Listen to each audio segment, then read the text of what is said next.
ಸ್ನೇಹಿತರೆ ತಮಗೆಲ್ಲ ಅಥರ್ವ ಯೂಟ್ಯೂಬ್ ಚಾನಲ್ಗೆ ಸ್ವಾಗತ. ಸ್ನೇಹಿತರೆ, ಯಾರೆಲ್ಲ ಮೊದಲ ಬಾರಿಗೆ ನಮ್ಮ ಯೂಟ್ಯೂಬ್ ಚಾನಲ್ಗೆ ಭೇಟಿ ನೀಡ್ತಾ ಇದ್ದೀರಿ, ಸಬ್ಸ್ಕ್ರೈಬ್ ಮಾಡ್ಕೊಳ್ಳೋದನ್ನು ಮರಿಬೇಡಿ ಸ್ನೇಹಿತರೆ. ಸ್ನೇಹಿತರೆ, ಸುಮಾರು ಜನ ಕೇಳ್ತಾ ಇದ್ದೀರಿ, ನಮ್ಮ ಟೆಲಿಗ್ರಾಮ್ ಗ್ರೂಪಲ್ಲಿ ಕೂಡ ನೀವು ಮೆಸೇಜ್ ಹಾಕ್ತಾ ಇದ್ದೀರಿ. ಸೊ 2025 ಡಿಸೆಂಬರ್ನ ಒಂದು ಏನು ನೆಟ್ ಎಕ್ಸಾಮ್ ಇತ್ತಲ್ಲ, ಸೊ ಅದಕ್ಕೆ ಸಂಬಂಧಪಟ್ಟಂತೆ ಸರ್ಟಿಫಿಕೇಟ್ ಯಾವಾಗ ಬರ್ತದೆ ಅಂಥೇಳಿ ಸುಮಾರು ಜನ ಒಂದು ಮೆಸೇಜ್ ಕೂಡ ಮಾಡ್ತಿದ್ದೀರಿ. ಜೊತೆಗೆ ಟೆಲಿಗ್ರಾಮ್ ಗ್ರೂಪಲ್ಲಿ ಕೂಡ ನೀವು ಕೇಳಿದ್ದೀರಿ.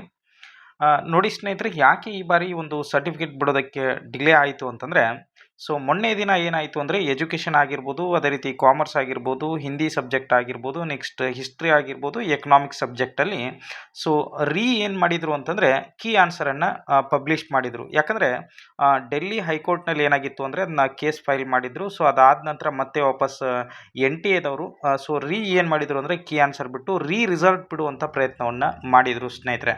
ಸೊ ಆ ಒಂದು ಕಾರಣಕ್ಕಾಗಿ ಇಷ್ಟೊಂದು ಡಿಲೇ ಆಗಿರ್ತಕ್ಕಂಥದ್ದೇ ಹೊರತು, ಇಲ್ಲಾಂದರೆ ಇಷ್ಟೊತ್ತಿಗೆ ನಿಮ್ಮ ಸರ್ಟಿಫಿಕೇಟ್ ಅಂತಕ್ಕಂಥದ್ದು ಬರ್ತಿತ್ತು.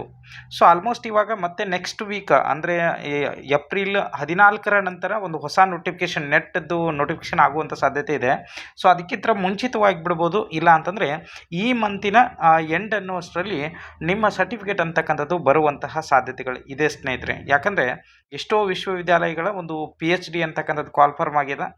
ನೆಕ್ಸ್ಟು JRF ಆದಂಥ ಸ್ಟೂಡೆಂಟ್ಗೆ ನೆಕ್ಸ್ಟು ಒಂದು ಫೆಲೋಶಿಪ್ಗೂ ಕೂಡ ಅದು ಬೇಕಾಗ್ತದೆ. ಸೊ ಹಾಗಾಗಿ ಆಲ್ಮೋಸ್ಟ್ ಸದ್ಯದಲ್ಲಿಯೇ ಒಂದು ಸರ್ಟಿಫಿಕೇಟನ್ನು ಬಿಡುವಂತಹ ಸಾಧ್ಯತೆಗಳಿದೆ. ಸರ್ಟಿಫಿಕೇಟ್ ಬಿಟ್ಟ ಮೇಲೆ ನಾನು ನಮ್ಮ ಟೆಲಿಗ್ರಾಮ್ ಗ್ರೂಪಲ್ಲಿ ಕೂಡ ಅಪ್ಡೇಟ್ ಮಾಡಿರ್ತೀನಿ. ಸೊ ನೀವು ಟೆಲಿಗ್ರಾಮ್ ಗ್ರೂಪಿಗೆ ಜಾಯ್ನ್ ಆಗಿರಿ. ಸೊ ಜಾಯ್ನ್ ಆದ್ರಿ ಅಂತಂದರೆ ನಿಮ್ಗೆ ಒಂದು ಮಾಹಿತಿ ಅಂತಕ್ಕನ್ನೋದು ಸಿಗ್ತದೆ ಸ್ನೇಹಿತರೆ. ಓಕೆನಾ? ಸೊ ಎಲ್ರಿಗೂ ಕೂಡ ಧನ್ಯವಾದಗಳು ಸ್ನೇಹಿತರೆ.